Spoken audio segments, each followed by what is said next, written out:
Hello மக்களே, இன்றைக்கி motivation tips தான் பார்க்க போகிறோம்.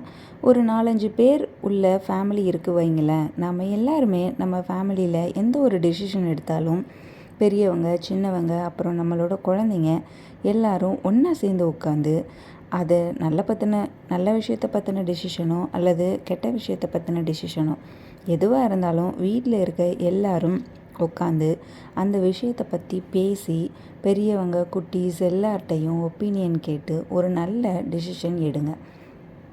குட்டீஸ்க்கும் என்ன முடிவு சொல்கிறாங்கன்னு ஒரு வாய்ப்பு கொடுங்க.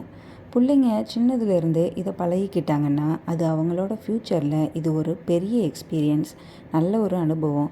ரெஸ்பெக்ட் கொடுக்கறது எவ்வளோ பெரிய விஷயமா இருந்தாலும் அசால்ட்டாக ஹேண்டில் பண்ணி தூக்கி போட்டுருவாங்க. அவங்களுக்கு பயம் கொஞ்சம் கூட இருக்காது. சின்ன குழந்தைங்கன்னு பார்க்காம நம்ம லைஃப்பில் நடக்கிற எல்லாத்துக்குமே அவங்களுக்கு ஒரு ப்ராக்டிஸ் கொடுங்க. அது அவங்க லைஃப்பில் பெரிய மாற்றத்தை கொண்டு வரும். ஓகே குட்டீஸ், இன்றைக்கி டிப்ஸ் முடிஞ்சுது. நாளைக்கு வேறொரு வீடியோவில் பார்க்கலாம். எல்லோரும் சந்தோஷமாக இருப்போம், நல்லாவே இருப்போம். பாய்.